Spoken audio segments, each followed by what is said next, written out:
também pela saudação. É sempre um prazer estar aqui com vocês. Tem uma coisa... Acho que eu vou... Isso. Ele já desligou o microfone dele. Acho que tem alguém aí querendo participar da aula também. Tem uma coisa que não está no meu currículo, mas que me faz ser muito próxima do PDT e ter um grande carinho por esse partido, que eu fui coordenadora da campanha da companheira Bárbara Panseri no ano passado. Estive com ela, então, durante toda a campanha, e pude, então, conhecer mais de perto Antônio, Jean, Paulo, enfim, todos os companheiros e companheiras que fizeram uma grande campanha no ano passado no município de São Paulo. Então, pude estar muito perto do partido, aprender muito sobre vocês, e é uma satisfação muito grande estar aqui hoje para mim. Então, quando o Paulo me fez o convite, eu aceitei prontamente, porque é sempre um prazer poder contribuir para a construção da democracia do nosso país, que acho que é realmente essa nossa tarefa agora, construir, reconstruir, né? Enfim, tudo que a gente perdeu aí nesses anos. Então, para mim, é uma questão assim, de honra, de militância política, de estarmos juntos aqui construindo esse novo futuro que a gente deseja. Quero parabenizar, né, a todos e todas que estão aqui essa noite. Vocês começaram muito cedo, então parabéns para o partido também, né, para a fundação, assim, mais de um ano antes da eleição, um ano antes agora, né, fazendo escola de candidatos. É incrível poder fazer isso, poder estar aqui com vocês.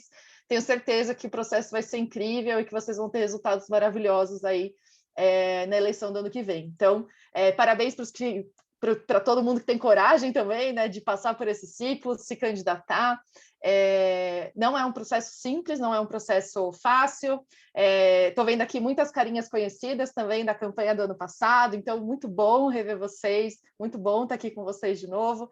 Vejo carinhas novas também, então quer dizer que o partido também está se renovando, também está trazendo gente nova para dentro, né, dessa construção, e isso é muito bacana, poder contar aí com pessoas novas querendo se dedicar, né, dedicar sua vida, dedicar suas carreiras à construção da democracia, à construção de um país melhor, mais democrático, mais progressista. Então, é um prazer muito grande, né, estar aqui com vocês. Como o Paulo disse, né, e também o presidente Antônio Neto, eu vim trazer um conteúdo específico da minha área de atuação, que é políticas públicas.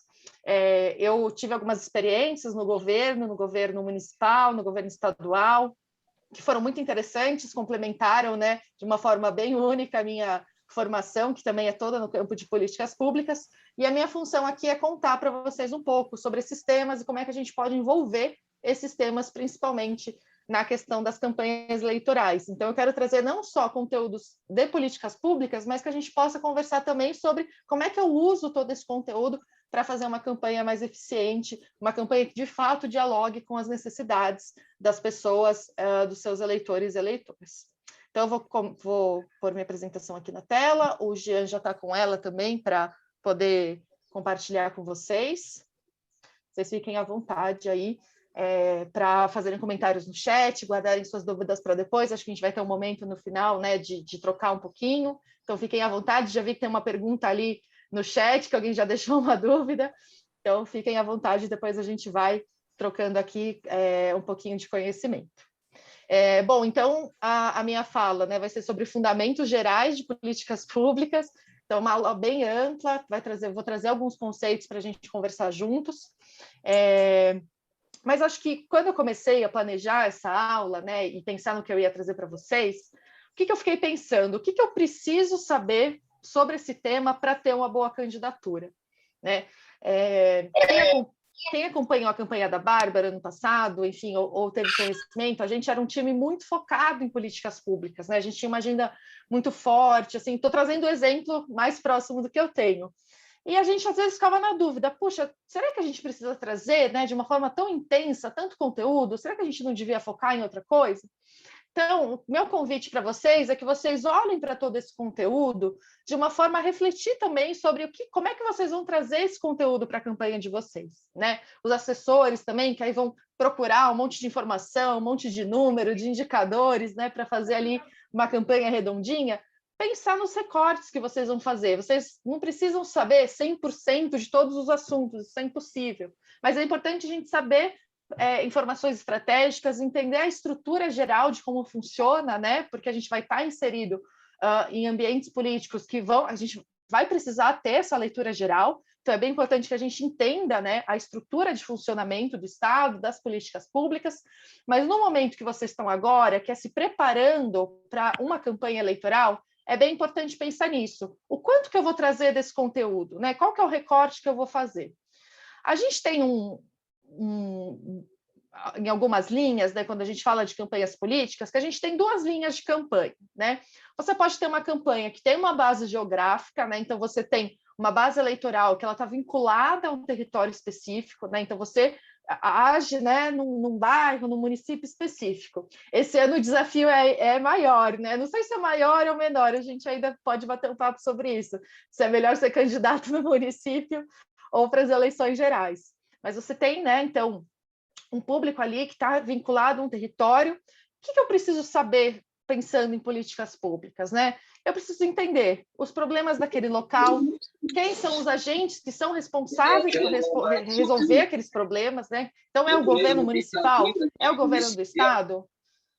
Tem alguém com o microfone aberto, só vou pedir para alguém fechar. Obrigada. E o que, principalmente, né? O que eu posso fazer quando eu for eleito ou for eleita, né? Tem um problema, né? Tem um desafio que a gente tem no Brasil, que a gente tem essas atribuições do Estado, que elas muitas vezes são concorrentes, né? Ou seja, mais de um órgão, mais de um nível de governo pode fazer, então o Estado pode fazer ao mesmo tempo que o município, a União faz ao mesmo tempo que o Estado, né? E tem algumas que são particulares, né? Então só um ente pode fazer.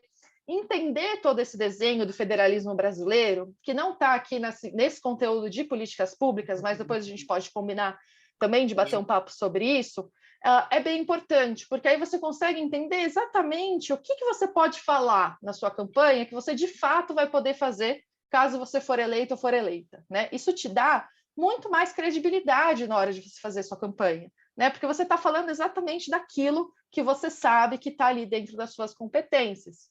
Muita gente aqui, acredito, que vai se candidatar, por exemplo, a cargos proporcionais, né? Então, vai se candidatar a cargos no legislativo. O legislativo tem uma agenda, né? E tem um rol de atribuições que ele é completamente não, mas ele é bem diferente do executivo, né? Que é quem faz, quem está ali, que é o dono da política pública, como a gente vai ver daqui a pouco. Quando eu estou no legislativo, qual que é o meu papel sobre as políticas públicas? Né? O que eu posso, de fato, fazer? Então, é bem importante a gente ter noção desse contexto para a gente fazer campanhas que são coerentes, de fato. Né? Não sair ali prometendo que vai fazer tudo, né? Que vai fazer as coisas que são competência do município. Não, a gente tem que construir um discurso bem fluido, bem alinhavado, bem concreto, né, pragmático, e que, de fato, fale sobre os problemas das pessoas. Né? Acho que esse é o principal ponto. Né? Como é que a gente fala, endereça os problemas das pessoas que estão ali nos ouvindo. Bom, eu também posso ter uma candidatura que ela não tem uma base geográfica tão estabelecida, mas ela tem um tema, né? Então, um candidato que está lidando com o meio ambiente, um candidato que está lidando com a educação, pode estar lidando, enfim, com a pauta da juventude, da criança e do adolescente, enfim, tem um monte de temas que a gente pode trabalhar. Nesses casos, fica mais fácil de eu fazer o recorte da política pública que eu preciso, certo? Né? Porque eu sei qual que é a área temática, eu não estou lidando com problemas que estão presentes ali no território de uma forma integrada, né? Todos os problemas estão acontecendo ao mesmo tempo. O problema de saúde afeta da educação, que afeta da juventude, que afeta da renda, enfim, tudo isso está acontecendo ali ao mesmo tempo no território, né?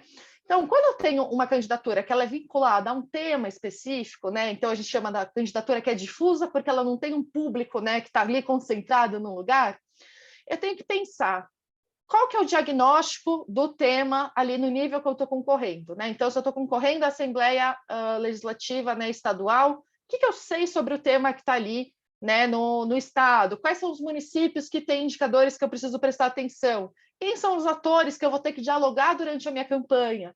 Né? Depois a gente vai falar um pouquinho mais sobre isso, mas, por exemplo, se eu sou uma candidata vinculada à área da educação, vou ter que falar com professores, vou ter que falar com diretores, vou ter que falar, né, com pais de alunos, por exemplo. Né? Eu vou recortando o meu público-alvo de acordo ali com o que eu vou decidir, que eu vou definir dentro da minha estratégia de campanha. E, de novo, o que eu posso fazer quando eu for eleito sobre esse tema? quais são as atribuições que eu tenho ali legais, né, normativas, que eu posso, de fato, fazer, implementar quando eu for eleita. O que eu posso fazer enquanto deputada federal, estadual, enfim, senador, governador e tudo mais. Né? Então, entender esse esquema é bem importante para a gente poder construir campanhas coerentes. Tá? Eu quis fazer esse preâmbulo antes de entrar no tema, para a gente não entrar, né, e ficar, nossa, quanta coisa que eu tenho que aprender. A gente vai fazer um passadão aqui sobre teoria de políticas públicas, falar um pouquinho do papel do Estado, mas pensem como é que vocês absorvem isso e trazem todas essas informações para a campanha de vocês, que é o ponto que vocês estão agora, né, de pensar, de formular sobre isso.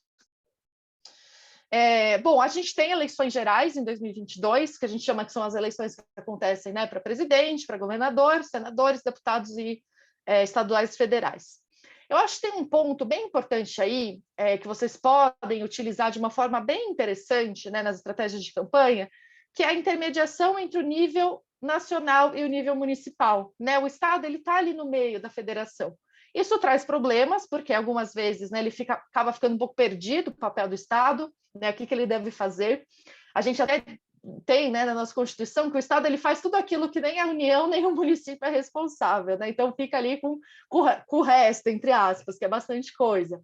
Mas como que a gente pode explorar isso de uma forma ativa, né? Como que eu posso usar esse papel de interlocução entre municípios, né, e o governo estadual, o governo federal, para potencializar a minha campanha? Né, a gente tem aí, né, um mapa com todos os municípios do Brasil, então a gente tem aí, né, 5.470 municípios que são objeto, né, da nossa atenção, é onde estão as pessoas, onde vivem os nossos eleitores, nossas eleitoras, que são usuários de políticas públicas, né, que são cidadãos, têm seus direitos. Então, o que a gente pode entregar para essas pessoas no lugar que nós estaremos quando formos eleitos e eleitas, tá? Então, vamos começar a construir essa estratégia de raciocínio.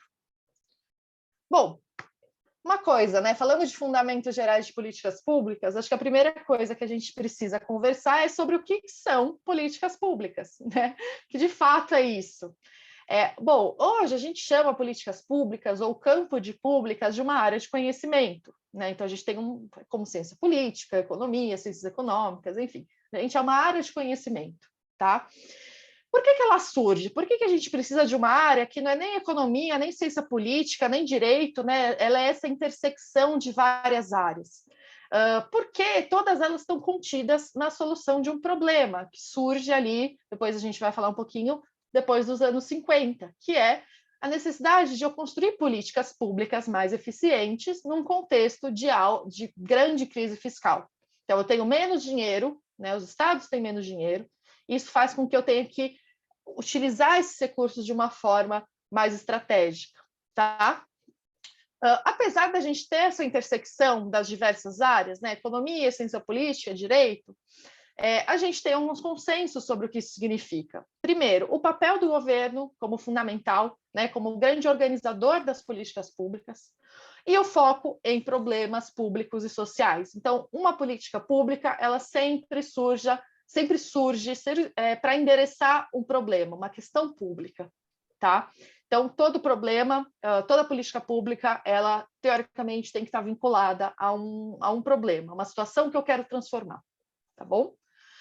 Pensando numa definição aí mais aceita, assim, de forma geral, as políticas públicas vão ser o conjunto de ações, né? Então, tem uma ação, né? Tem uma intenção de fazer algo, que são organizadas, as ações organizadas do Estado, que vão ser gerenciadas pelos governos, né? Que estão ocupando ali, né, os espaços eleitos para organizar o Estado, visando alguma transformação na realidade social, tá? Então, sempre que eu quero fazer uma transformação, que eu estou insatisfeito com aquela situação que eu encontro, né, e eu vou usar essa estrutura que eu tenho montada, né, dessa estrutura estatal, para promover essa transformação, a gente está falando da construção de políticas públicas. Tudo que o Estado faz são políticas públicas? Tem muita gente que discute isso, né? Tudo que o governo faz são políticas públicas? Tem gente que discute, tem gente que acha que sim, tem gente que acha que não. A gente tem alguns parâmetros para falar o que é, o que não é uma política pública. Não é algo que vocês precisam se preocupar demais agora, né? A definição específica do que é. Eu acho que os conceitos de pensar na ação do Estado, ação organizada, ação intencional do Estado, né, visando uma transformação, é mais importante do que pensar, isso é política pública, isso não é. Essas caixinhas, às vezes, mais nos confundem do que nos ajudam.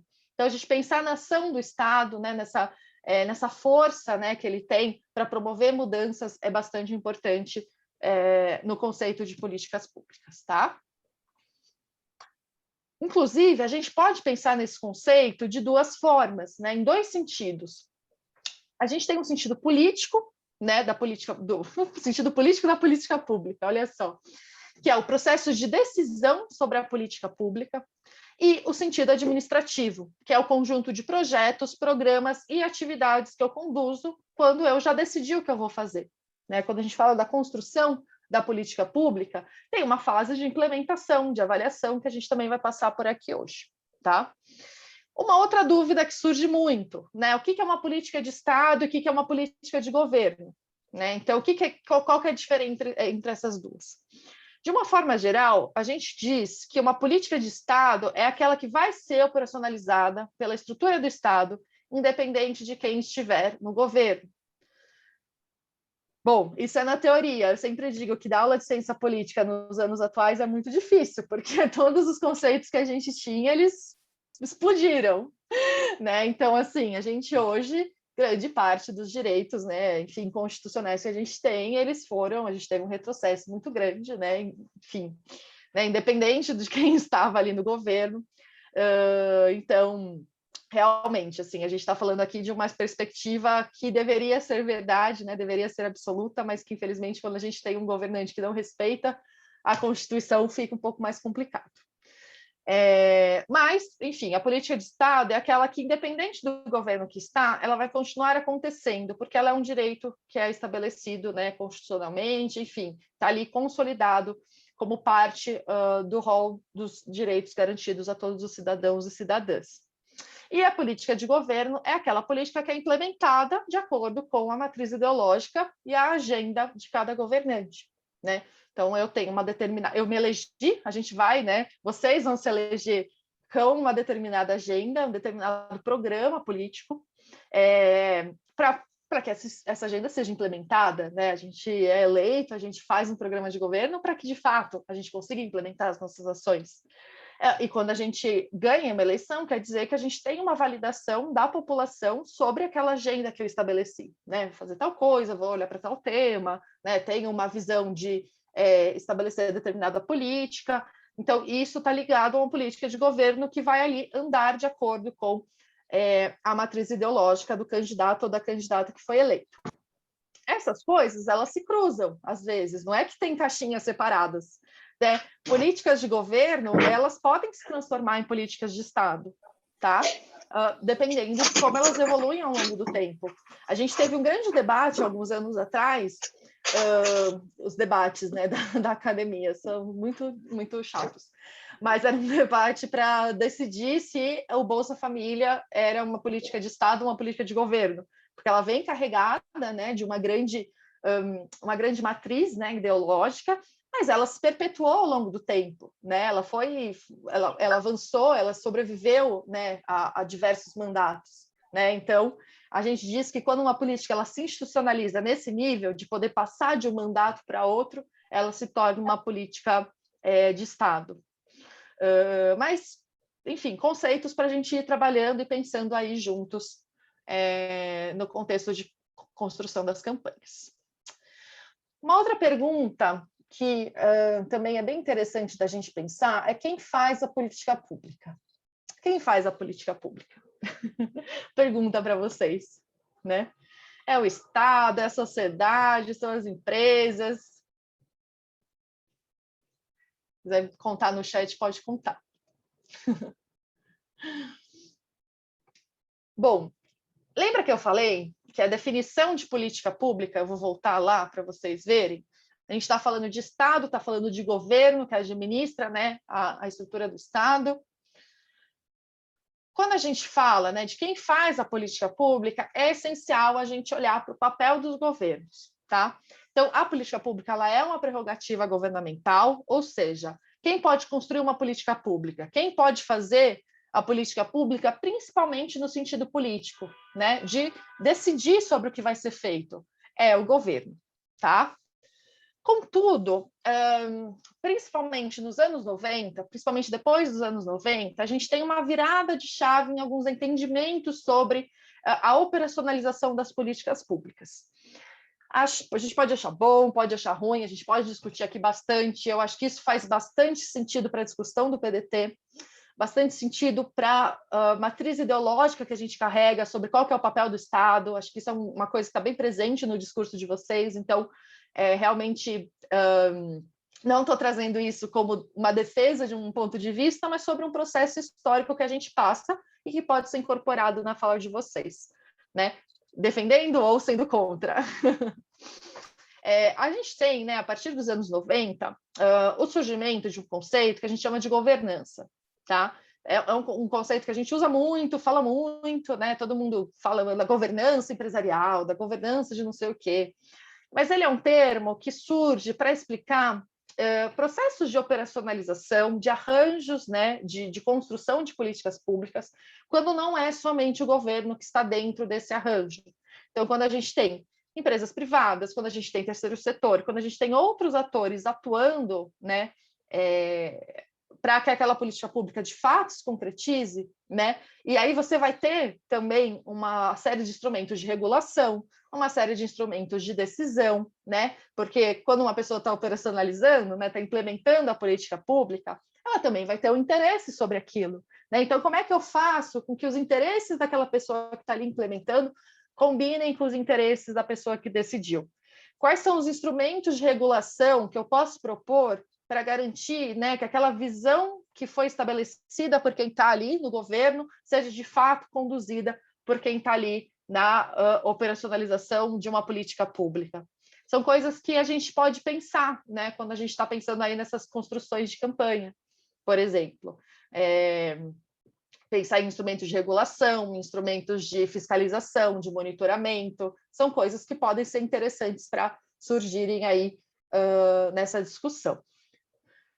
Bom, é importante, né? Isso é uma coisa que ela é completamente defendida por todos, que é a prerrogativa que o governo tem de manter as funções de planejamento e formulação de políticas públicas, né? Quando eu sou eleito ou eleita, né? Quando eu estou ali ocupando um cargo no governo, eu tenho a validação da população, né? A gente ainda, graças, né, a nós mesmos, vivemos numa democracia ainda, né? A gente vai ter eleições no ano que vem, quero crer, com todas as minhas forças, teremos, vocês estarão lá com as carinhas bonitinhas de vocês nas urnas, para a gente votar. A gente tem a prerrogativa, então, de conduzir o processo de construção das políticas públicas, tá? Mesmo que não seja o governo, né, a administração direta, diretamente implementando aquela política pública, eu ainda tenho que ser responsável pela construção, pela formulação, pela decisão, pelo estabelecimento de parâmetros, né, do que vai ser, de fato, implementado com aquela política pública, tá? Então, mesmo quando eu tenho esse conceito de governança, quando eu tenho outros atores influenciando na construção da política pública, quando ela vai para a rua, né, acontecer, eu preciso manter essa prerrogativa, eu preciso decidir, né, que vai ser daquela política pública, qual que é o meu objetivo de transformação social? Qual que é o objetivo de transformação social que vocês têm, né, quando vocês decidem ser candidatos e candidatas? Né? Coisas para a gente pensar na construção também desse discurso, como é que eu uso toda a questão das políticas públicas para construir, né, esse discurso. E essas ações também. Não sei se vocês já viram essa figurinha, né, que a gente chama de modelo de 3 setores. Ela é uma figura do Bresser Pereira, quando ele era ministro da Reforma do Estado. E aqui, né, mais uma vez, sem defesas de lados do que está certo ou está errado, mas de fatos de construção histórica das políticas públicas no nosso país, tá? O que o Bresser estava propondo na reforma ali ministerial, né, quando ele era ministro ministro especial de reforma do Estado?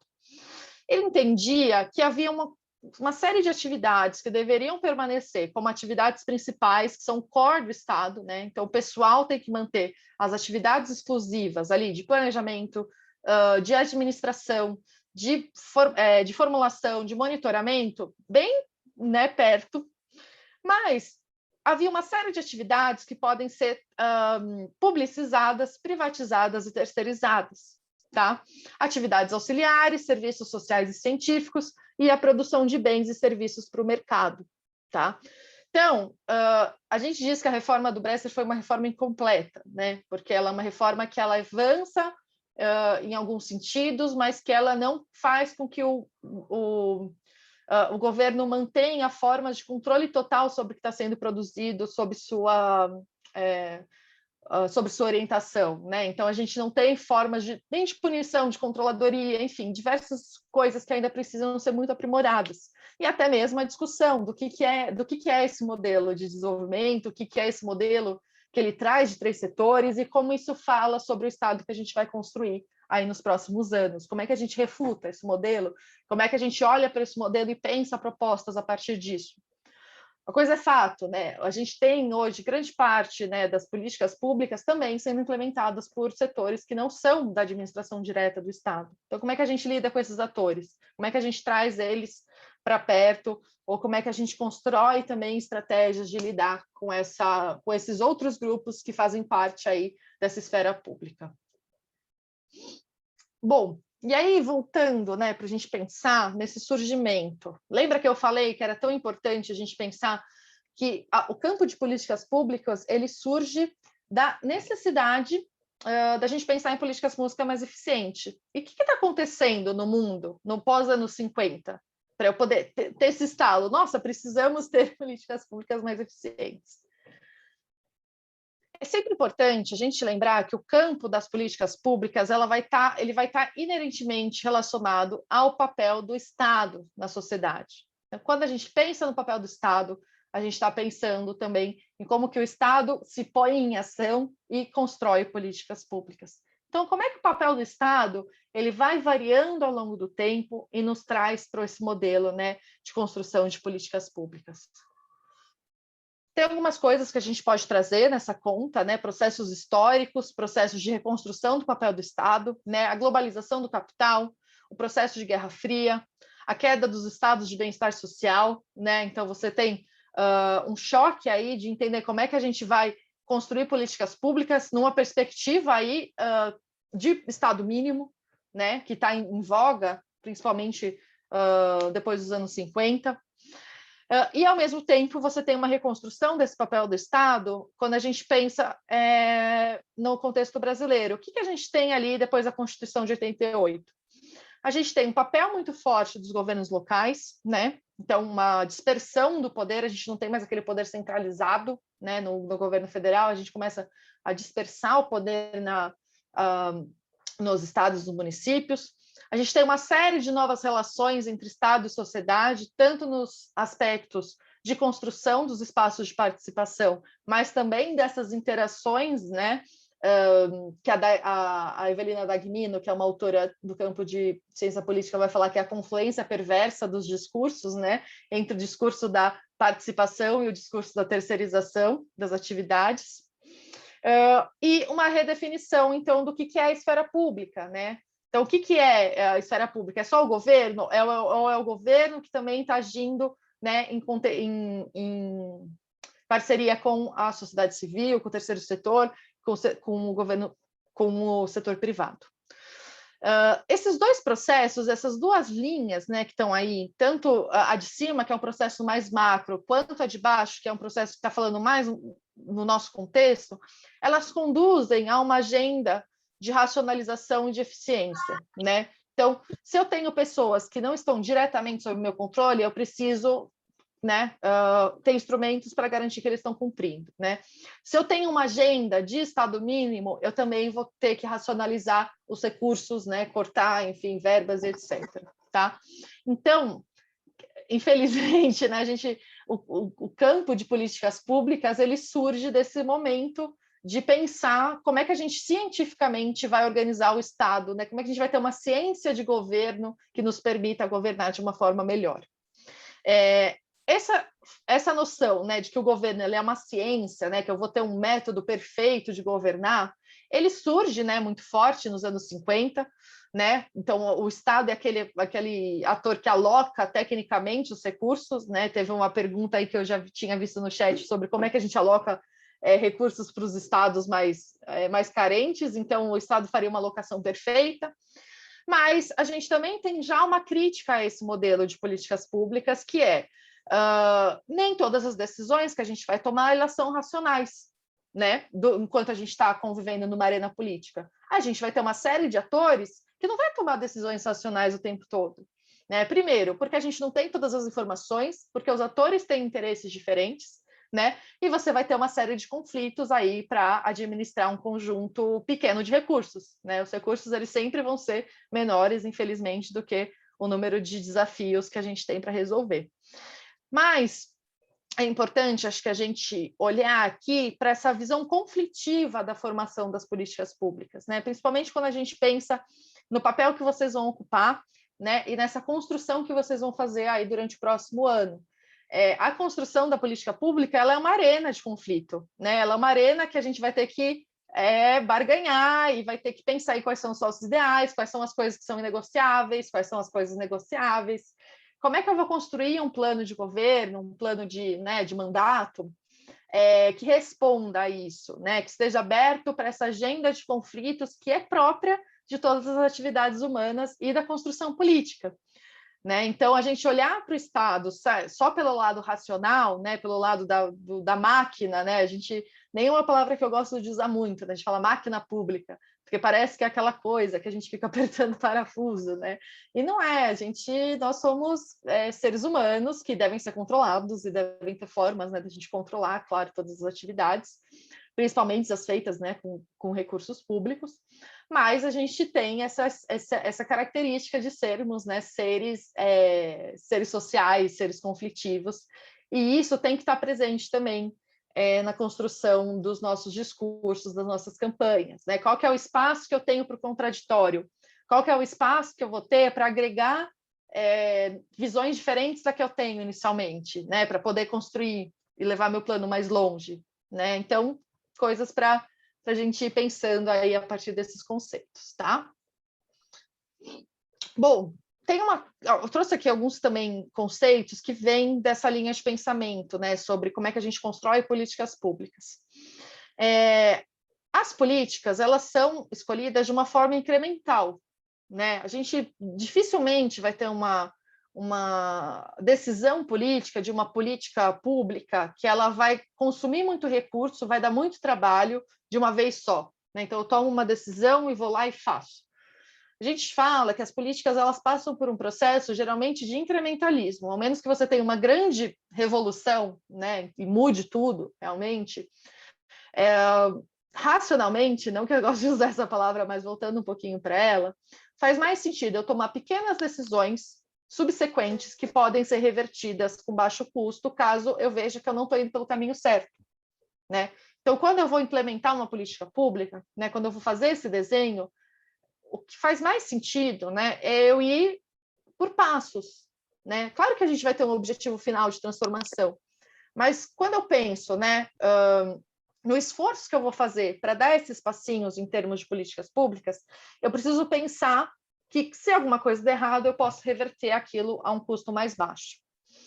Os atores, né, então vocês, né, as pessoas que vão conviver com vocês aí nos mandatos, a gente também vai tomar decisões incrementais considerando as decisões dos outros, né? Eu vou tomar uma decisão considerando o que o meu colega ali vai votar. Eu vou tomar uma decisão considerando um posicionamento de um meu outro colega. Então, a gente fala que a política, né, tem essa característica da construção do jogo de xadrez, né? Você faz um movimento, a pessoa faz outro, e vocês vão se retroalimentando para construir o mandato, enfim, o governo de vocês. Né? A gente está sempre olhando para as decisões que os outros vão tomar.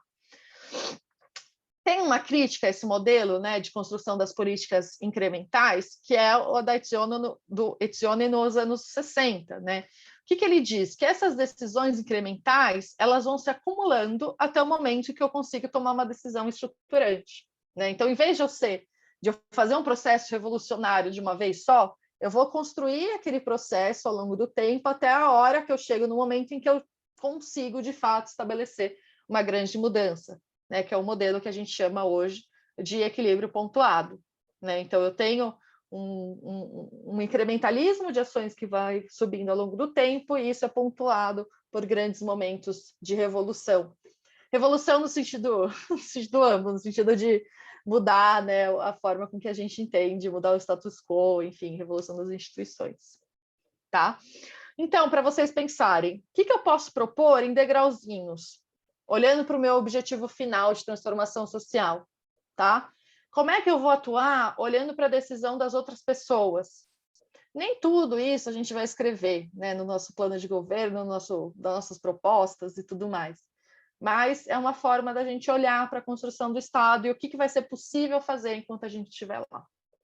Bom, essa é uma figura que vocês já devem ter visto algumas vezes, então eu queria trazer para vocês também, porque esse é o modelo teórico mais conhecido de políticas públicas, tá?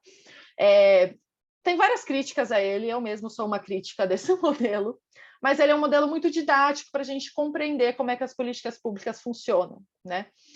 Como que uma política pública começa? A gente vai começar aqui nesse cantinho direito superior, na formação da agenda. O que é a formação da agenda? A gente vai passar por todos esses conceitos um pouquinho mais aprofundados, tá? Eu reconhecer que um problema existe, tá? Então, eu ponho lá na minha agenda que eu preciso fazer alguma coisa sobre ele. Depois que eu tenho um problema estabelecido, eu vou para o processo de formulação, né? Então, eu vou escolher qual que é a solução que eu vou dar para aquele problema. Depois, eu preciso implementar essa solução, então as soluções têm que ser colocadas em prática, né? E, por fim, eu vou avaliar o que eu fiz nesse processo, comparar a situação inicial lá da formação da agenda, né, do comecinho da formulação, com o que eu consegui atingir, pensando sempre na necessidade de transformação social. Então, qual foi a transformação que eu consegui fazer com a minha ação, tá? Então, esse modelo, ele funciona dessa forma, mas muitas vezes ele funciona de uma forma um pouquinho mais confusa, assim, mais complexa. Muitas vezes a gente vai para a formulação, vai para a avaliação, depois volta, então ele não é sempre um ciclo assim bonitinho. Ele ajuda a gente a pensar, né, nesse desenho geral, mas quando você está ali no dia a dia, né, fazendo ali o seu mandato, o seu governo, as coisas vão ser um pouquinho mais dinâmicas e intensas do que nessa visão de ciclo, tá? Bom, acho que a formação da agenda é uma coisa bem importante para a gente pensar agora, nesse momento que vocês estão na campanha. É que é o primeiro ponto, como é que a gente começa a construção de um ciclo de políticas públicas.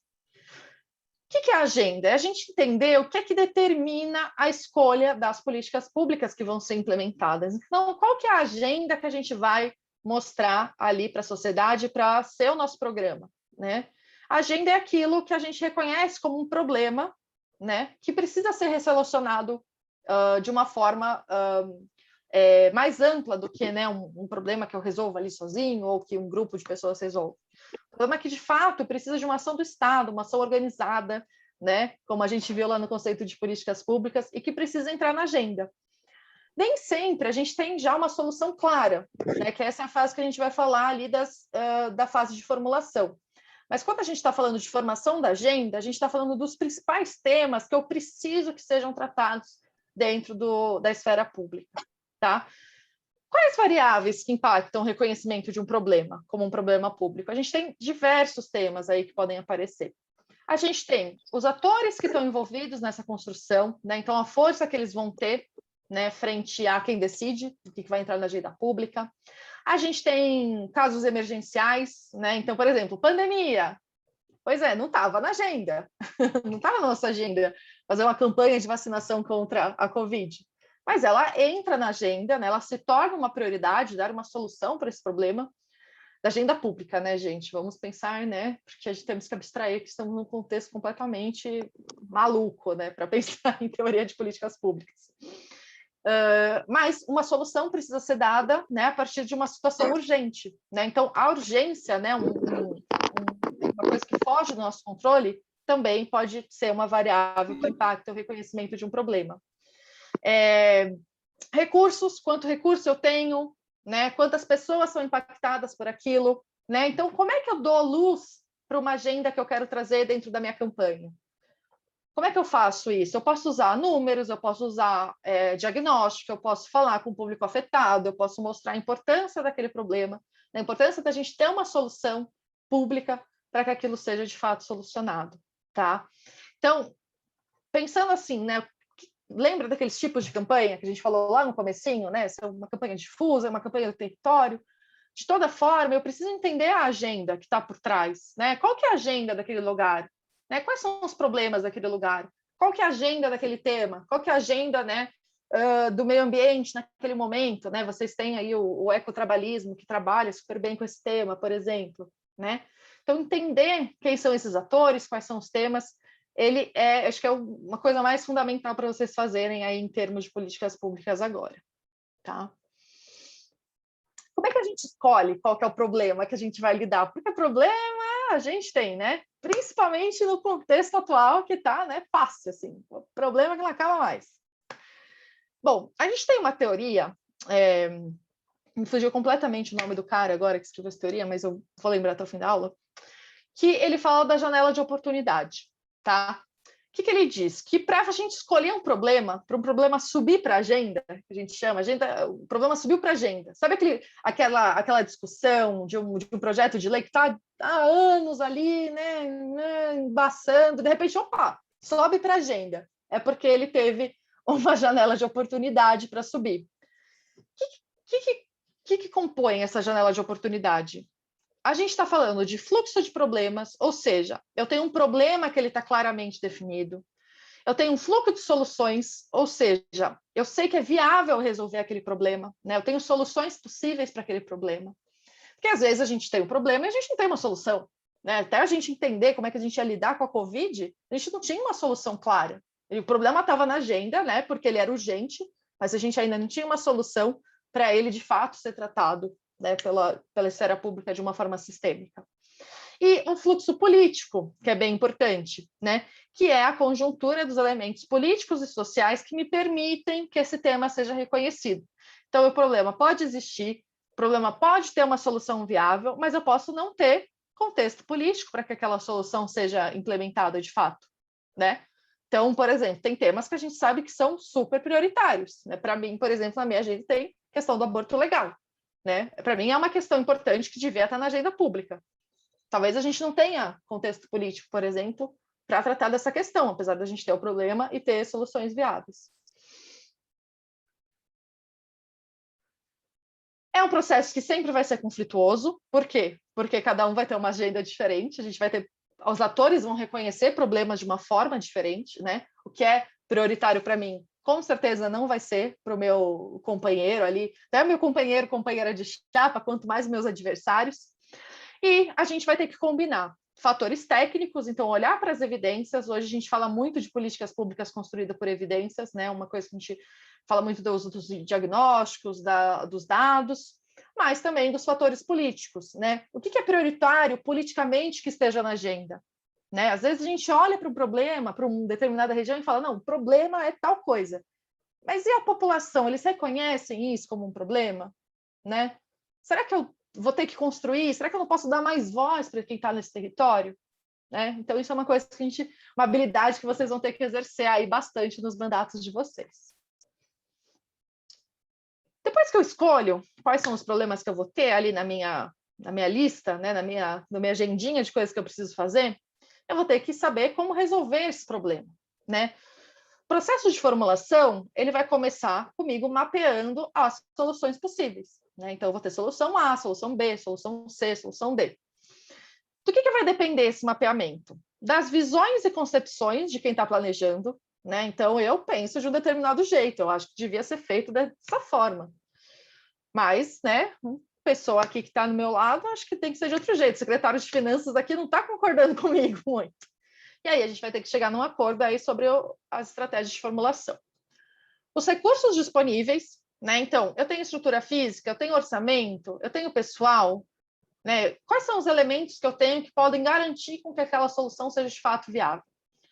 E do tempo disponível que eu tenho para planejar. Isso é bem importante. Isso é uma das principais coisas que ficaram marcadas na minha trajetória no setor público. O tempo para planejar, principalmente quando a gente está falando de problemas que são complexos e que são urgentes, é muito pequeno. Então, a chance de eu não ter todas as informações disponíveis, né, para escolher a melhor solução, ela é muito alta. Então, lembra quando a gente estava falando do incrementalismo, da importância de eu ir degrauzinho por degrauzinho, vendo como é que as coisas vão se dando? Isso é fundamental quando eu tenho pouco tempo para planejar, porque a chance de eu errar, ela é alta. Então, eu preciso ir com calma, tá? E tem problemas que vão demandar que eu faça um debate aberto, um debate público que vai consumir mais tempo. Então, tem questões que a gente está aí debatendo há décadas enquanto sociedade, né? Eu lembro da discussão... é tão difícil falar das coisas do governo Bolsonaro, né, gente? Porque eu falo assim, eu lembro da discussão do plebiscito das armas, né? Que era uma discussão ampla, não sei o quê, agora... Difícil, né? Mas, enfim, não vamos torcer para que as coisas mudem ano que vem. Não, torcer não, vamos trabalhar para isso, para a gente ter debates que são mais longos, né? Que demandam mais tempo. Acho que todo mundo já deve ter ouvido essa frase, né? Que é trocar a roda com o carro em movimento. Quem nunca ouviu essa frase no setor público, talvez nunca esteja no setor público, talvez, mas é uma das frases que a gente mais fala, não, a gente vai ter que trocar a roda com o carro em movimento. Tem um autor que escreveu um artigo maravilhoso, que eu recomendo muito que vocês leiam, se vocês, né, enfim, lerem em inglês, enfim, ele não é tão acessível, mas não sei se é uma versão em português até. Mas ele escreveu esse artigo que chama The Science of Muddling Through, que é literalmente a ciência de andar em meio à lama. Eu adoro esse artigo, é um artigo dos anos 50, que ele fala, gente, é difícil demais, é difícil a gente começar a planejar numa situação ideal, numa situação assim, tá tudo bem, ninguém está morrendo de Covid, eu posso gastar bastante tempo aqui fazendo vacina. Não tem um cenário ideal. As pessoas precisam ir para a escola, as pessoas precisam de postos de saúde. Desculpa, gente. Então, é muito difícil eu começar um planejamento numa situação ideal. Quando você entra no mandato, os problemas estão lá, ó, batendo na tua porta.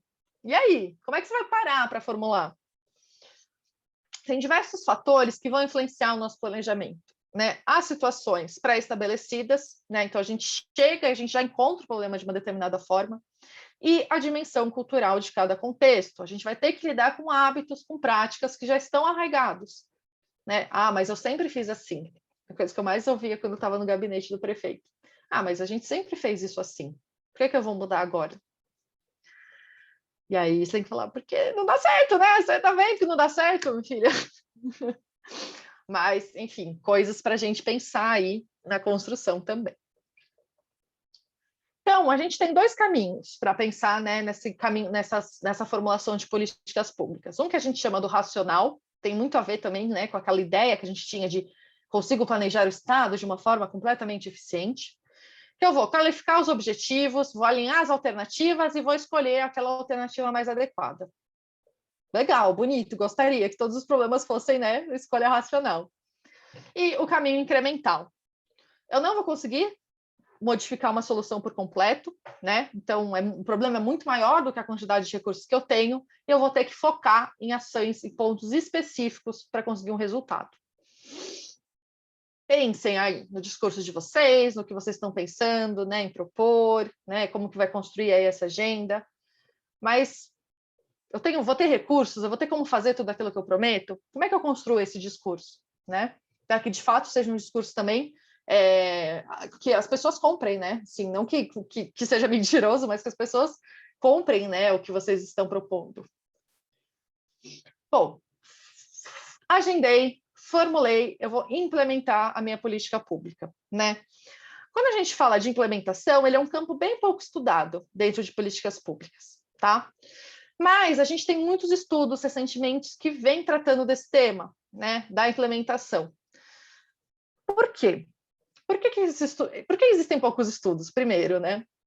Porque quando eu falo que eu preciso estudar a implementação, eu estou reconhecendo que eu não controlo aquilo que eu formulei, né? Se eu preciso ir lá, né, e dar a ordem, e ver se mudou, e ver se a pessoa está fazendo certo, quer dizer que quem formulou não é a pessoa que vai decidir sobre a política pública no fim.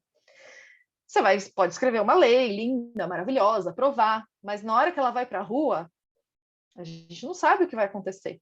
E aí a gente pode bater um papo depois, um outro dia, já estou prometendo aqui para falar sobre engajamento, como é que a gente engaja as pessoas na construção dos processos políticos, tá? Como um processo único, toda implementação é um processo único, porque a gente sempre vai estar num terreno novo, a implementação é sempre realizada num terreno parcialmente desconhecido. E quando eu vou agir para implementar uma política pública, a gente automaticamente vai alterá-la. Por quê? Porque a gente é um ator que está ali incidindo sobre um contexto. E a minha presença já muda o problema. Então, a gente tem que entender... Lembra que eu falei que o ciclo de políticas públicas ele não era assim tão linear? Olha só essa retroalimentação que eu tenho entre a formulação e a implementação. Quando eu estou implementando, automaticamente eu vou jogar feedbacks, né? Eu vou jogar instrumentos de retorno para o processo de formulação. Então, eu ter uma relação próxima entre quem está formulando e quem está implementando é muito inteligente da parte de vocês. Estejam sempre muito próximos de quem está implementando a política pública, porque isso vai fazer com que vocês construam políticas públicas muito, muito, muito melhores e muito mais eficientes, tá? Não fiquem no gabinete planejando coisas ali, né? Ai, meu Deus, o mundo. Não, vai para a rua, vai conversar com as pessoas. Se eu pudesse deixar um recado para vocês sobre políticas públicas, é isso. Bom, por fim, estou implementando, eu preciso monitorar. Lembra que a gente falou do modelo de 3 setores? Que eu vou ter vários atores ali fazendo coisas que não necessariamente eu controlo? Bom, quando eu estou falando de descentralização, isso é bem importante, né? Quando eu tenho atores que estão atuando em nome do Estado, mas que não necessariamente estão sob o meu comando direto.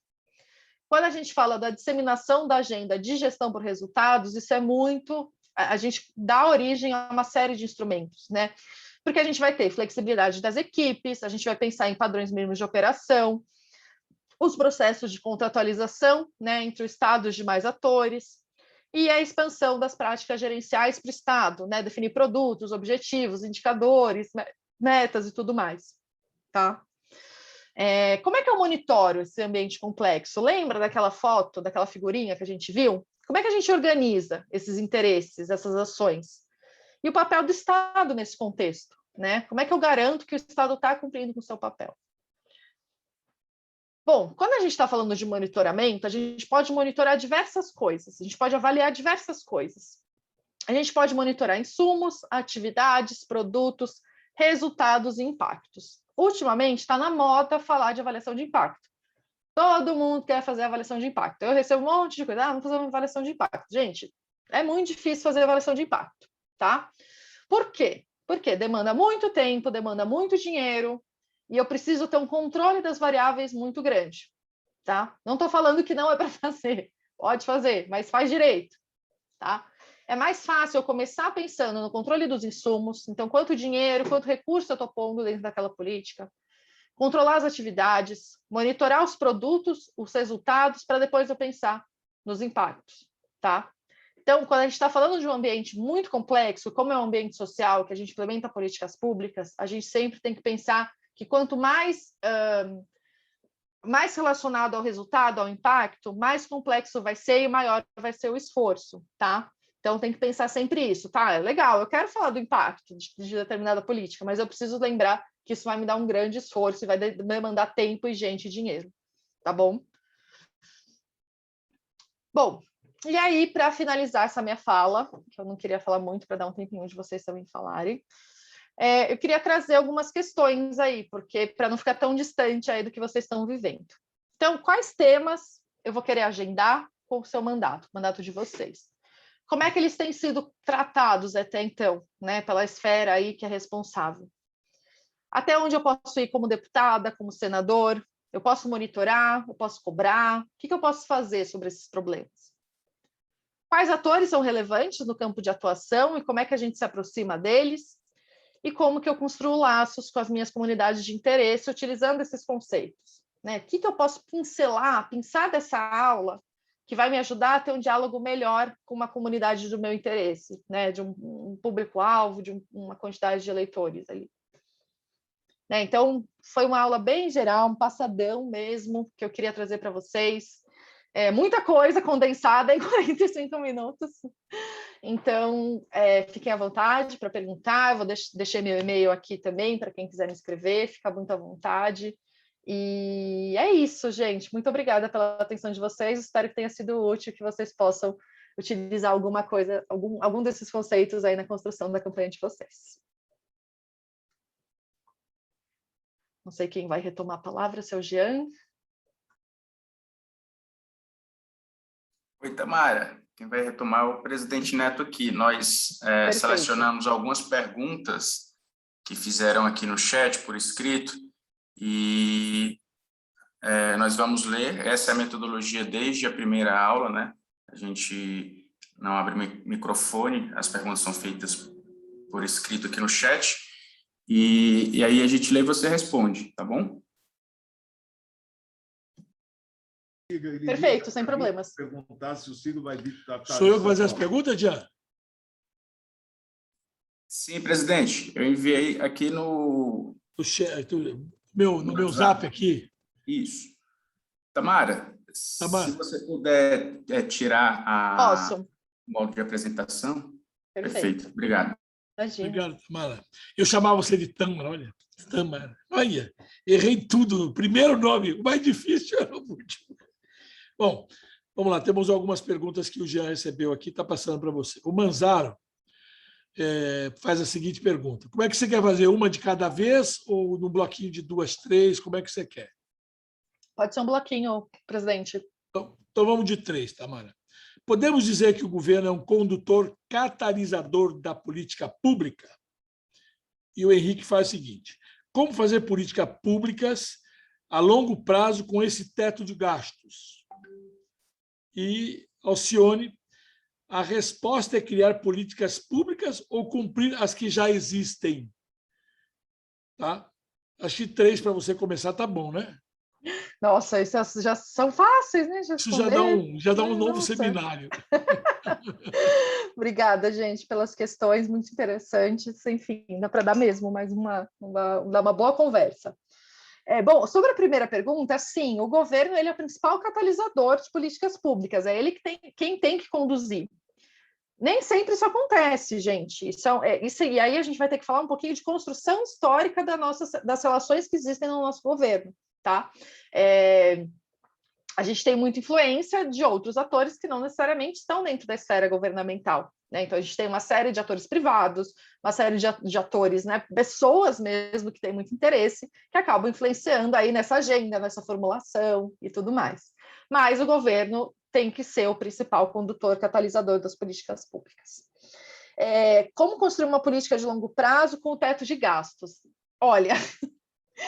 Se você descobrir a resposta para essa pergunta, eu te agradeço, porque realmente é muito difícil. A gente tem uma questão relacionada ao teto de gastos, que os problemas eles vão se intensificando quando a gente tem essa falta de proporcionalidade e, principalmente, vivendo na situação que a gente tem.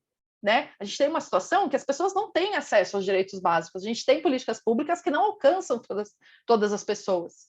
Né? Então, a gente trabalhar com teto de gastos nessa situação ele é muito complexo. Tá?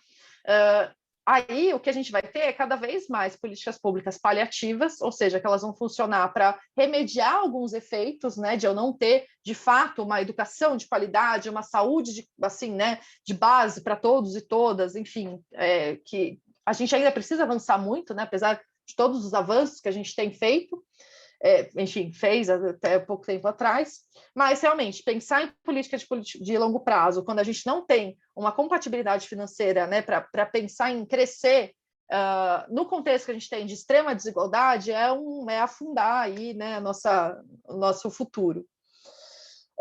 E aí a outra pergunta, se é melhor criar políticas públicas ou cumprir? Bom, a gente tem um problema no Brasil que a gente não cumpre, né, com a nossa Constituição. Tem gente que fala mal da nossa Constituição por isso. Né? É muito direito, é muita coisa. E aí tem todo o contexto histórico que a gente estava vivendo na aprovação da Constituição que nos fez caminhar para esse sentido. E, enfim, os direitos estão ali constitucionalizados e precisam ser cumpridos. Então, primeiramente, a gente precisa aprender a cumprir esses direitos, né? Habitação, lazer, cultura, saúde, educação, segurança pública. Então, tem muitas coisas que a gente precisa cumprir. A gente pode fazer isso de uma forma criativa, tá? A gente não precisa cumprir da mesma forma, né? Só expandir aquilo que os outros governos fizeram. A gente tem uma série de novas técnicas, uma série de políticas públicas relacionadas, por exemplo, a cidades criativas, que são muito interessantes, que podem ser, se vocês quiserem estudar, ler sobre, eu tenho muita coisa, muito material sobre, que é pensar em formas diferentes de construir soluções para esses problemas que a gente já tem. Né? Então, a gente tem que cumprir com os direitos constitucionais, né? Com as políticas públicas que estão ali determinadas, mas eu acho que o papel de jovens, de pessoas que estão aí no Partido Progressista é pensar em novas soluções. Então, deem soluções criativas para os problemas que já existem. Quando você fala cidade criativa, você fala aquele chamado cidades inteligentes, ou são duas Também. coisas díspares? São díspares. São duas coisas ou é a mesma coisa? São coisas diferentes, Neto, mas elas se relacionam. Elas não são completamente distantes uma da outra. Bom, o Derek pergunta o seguinte: como citado no início, toda política pública visa atender um problema na sociedade. Eu tenho um sentimento de que os partidos políticos focam muito mais nas questões eleitoreiras do que num debate interno, reunindo pessoas competentes em diversas áreas relevantes, justamente para elaborar um projeto que encorpe qualquer candidatura ao redor. Como o PDT pode se diferenciar nesse aspecto, na sua opinião? E o Otávio Augusto faz a seguinte pergunta: política pública deve ser ideológica? Onde fica o pragmatismo? Isso não é subjetivo, tendo em vista tantas contradições dos últimos governos e do governo atual? Só antes da Tamara responder, avisar para os companheiros que estão com as mãos levantadas aí, o Renato, o Cabral e o Pedro Sinfrônio, que se eles quiserem eventualmente realizar perguntas, façam aqui no chat, tá? Por escrito.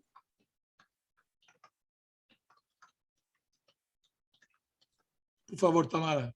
Legal, perfeito. Sobre os partidos políticos focarem muito em questões eleitorais. O que é uma questão eleitoral, né? Quem que a gente está entendendo como o nosso público-alvo? Acho que tem discussões mais profundas para a gente fazer sobre essa questão. Eu acho que, mas respondendo, né, como é que o PDT pode fugir disso? Quando a gente tem um partido que ele está arraigado na sociedade, que ele está dialogando com os movimentos sociais, que ele está dialogando com as pessoas, né, com os eleitores, ele vai tratar de questões que estão ali nos problemas da sociedade, né? Então, acho que assim, a principal coisa que a gente pode fazer é ouvir as pessoas, ouvir os problemas, né? Ir para a rua, estar com as pessoas, entender qual que é o clima do momento. A gente precisa que as questões eleitorais elas sejam as mesmas questões sociais. A gente não pode ter essa dissociação de falar de questão eleitoreira e de questão social, elas precisam andar juntas. Né? Quando a gente está em contato constante com a sociedade, quando a gente tem um movimento de base, quando a gente faz o trabalho que vocês fazem, né, não agem só no momento eleitoral, a gente está agindo em todos os momentos, né? O PDT ele não para de agir quando acaba o período eleitoral. Tem que dar uma respirada, né? Tem que ter umas férias às vezes. Mas quando a gente faz esse processo constante de construção política, não tem como a gente ficar focado em questões que são eleitoreiras, né? Vamos dizer assim. Mas eu gosto de pensar que as questões eleitorais elas precisam existir, precisam estar juntos com as questões sociais, né? Essa é a nossa agenda de políticas públicas, né, que a gente vai fazer aí acontecer. Mas, assim, uma dica para mim é isso, né? É movimento de base, é estar junto da população, não tem outro jeito, tá? A questão da ideologia e do pragmatismo. Quando a gente está falando... são coisas subjetivas, mas não são coisas completamente diferentes, e acho que a gente tem que dar... Acho que o campo de políticas públicas, ele ajuda muito a gente a pensar como é que a gente dá concretude, né? Como é que a gente dá concretude para a nossa ideologia. Por quê? Quando a gente fala de toda a política, de toda a linha de incrementalismo, que eu vou ter que construir as coisas aos poucos, a gente vai ter que fazer essas concessões, vai ter que ir para frente, vai ter que ir para trás, vai ter que negociar.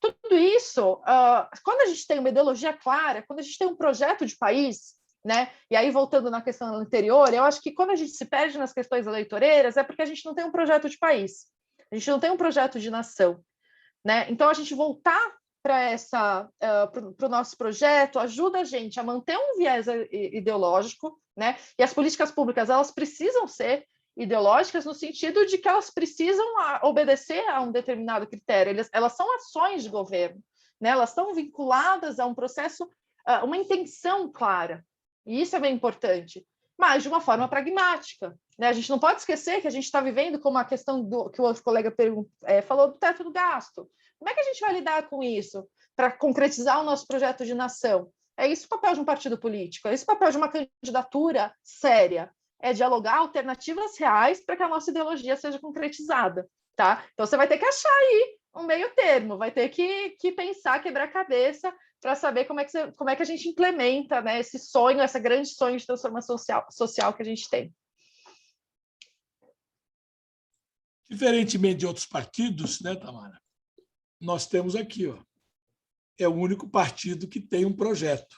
É verdade. E, por sinal, tem um excelente diagnóstico e apontando as diversas alternativas em todos os campos, e que está fazendo uma revisão, discutindo. Ontem o Ciro participou de um debate organizado chamado Parlatório, que reuniu generais, reuniu ministros de tribunais jurídicas, empresários, e eu vou dizer para você, eu saí de lá babando de prazer de ver o Ciro, primeiro, antes de qualquer pergunta, as pessoas reafirmando a competência, a qualidade, as verdades que ele fala, porque quando ele cita muito o Ceará, essas coisas todas, o Gerdau fala, eu posso atestar, porque eu tenho empresas no Ceará, eu sei como tem funcionado, as teses que você está propondo aqui. O Joaquim Levy, que foi presidente do Banco Central, ministro da Fazenda da Dilma, vira e fala assim, eu reafirmo, você tem razão, o Ceará é um dos poucos estados que está efetivamente sem déficit fiscal há muitos anos. E aí cada um e todos foram dizendo, não, o que você está apresentando tem lógica. E aí a pergunta vinha e ele nadava de braçada na pergunta. A ponto até falar dessa questão da energia renovável que as pessoas têm que fazer, nova, que o Ceará também já está começando a fazer, que é uma coisa louca, que eles já estão montando empresas lá para essas coisas todas. Mas então, e nós aqui em São Paulo estamos discutindo agora um PPD, que é um Plano Paulista de Desenvolvimento, amarrado com o Projeto Nacional de Desenvolvimento. Marconi vai começar a fazer isso. Legal, mas vamos lá. O Gabriele Passe faz a pergunta da seguinte ordem: como garantir ou criar barreiras para que as políticas públicas não sejam capturadas pelos interesses privados, garantindo o interesse coletivo? E o Cláudio Latorraca faz a pergunta assim: o que a professora acha do fortalecimento das comunidades de base para pressionar o Estado para que efetive políticas públicas necessárias para a comunidade? Qual o papel do deputado federal ou estadual na organização dessas comunidades? Tem umas pessoas pedindo para que ela passe referências também sobre políticas públicas. Mas eu creio que a pergunta principal está dentro do contexto. Legal. Maravilha. Não, ia só comentar que o Ceará é um bom exemplo de pragmatismo combinado com ideologia. A gente estuda o Ceará para caramba até hoje, porque ele é um ótimo exemplo para a gente entender como é que a gente põe em prática uma visão de governo. Bom, vamos lá. Como é que a gente garante ou cria barreiras, né, para proteger as políticas públicas de interesses privados? Isso a gente faz com o Estado forte, isso a gente faz com o Estado que funciona. A gente faz com controladoria pública, com normativas, com sistemas de compliance, com lei de acesso à informação, né, com todas as formas de fortalecimento dos canais de controle que a gente tem de captura dos interesses privados. No Brasil, fazendo um parênteses, a gente passa por uma grande questão em relação a isso, que a gente tem o nosso setor, a nossa esfera pública, ela é intrinsecamente uma esfera privada, né?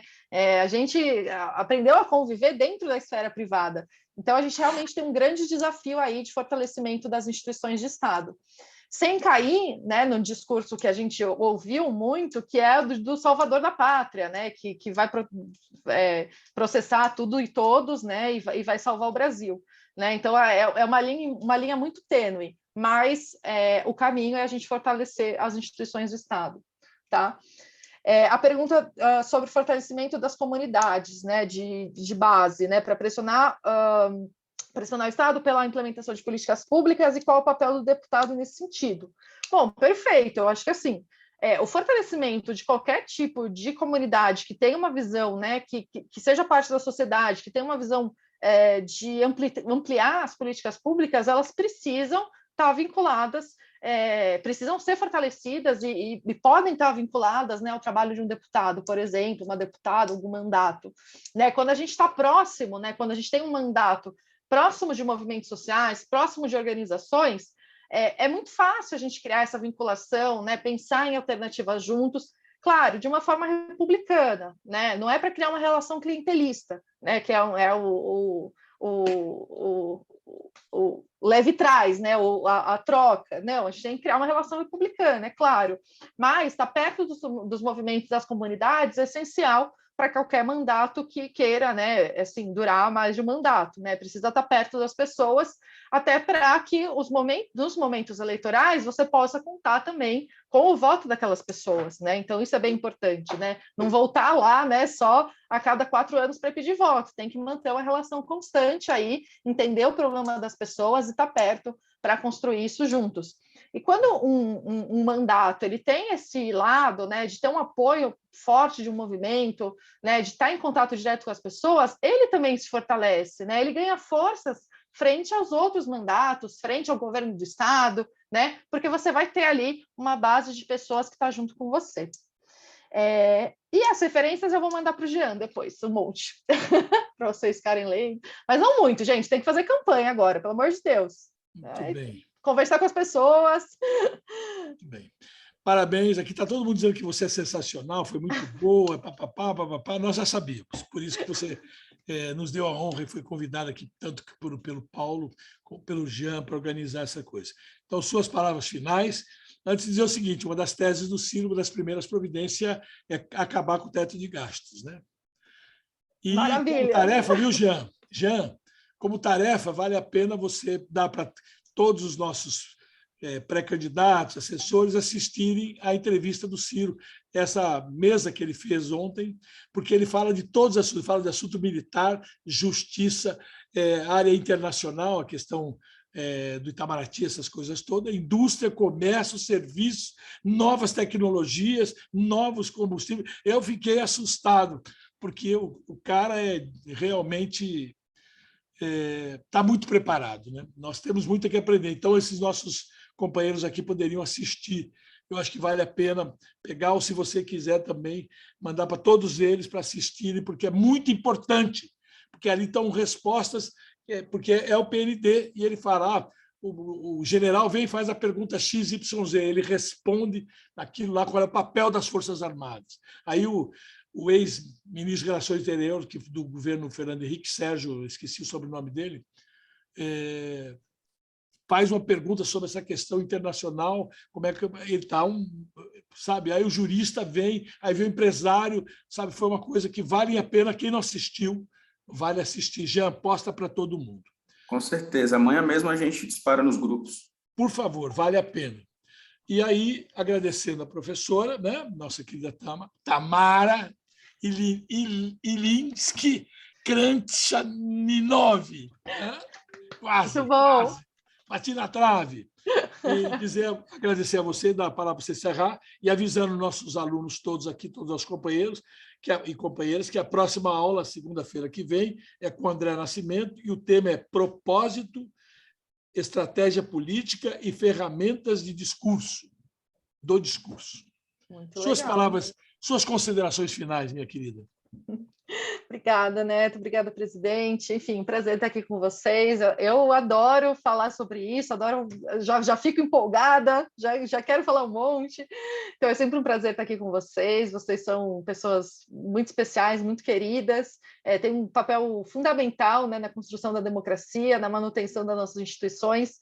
Parabéns a todos os candidatos, candidatas. Realmente tomar a decisão de se candidatar no contexto atual é realmente é muito nobre, né? É uma defesa aí do nosso país, e parabéns por estarem no PDT também, por terem escolhido um partido, né, que está ao lado da população, do povo, das instituições democráticas, e desejo uma ótima campanha a todos, todas, estou à disposição sempre que precisarem. Vou mandar as referências pelo Jean e qualquer coisa estou por aqui. E os slides também você vai disponibilizar também, Sim, certo? já estão com o Jean já está com eles, então, podem cobrar ele já, gente, estou brincando. Obrigado, querida. Foi um prazer revê-la. Você sempre com essa competência, com essa sua simpatia, nos apresentando com muita clareza.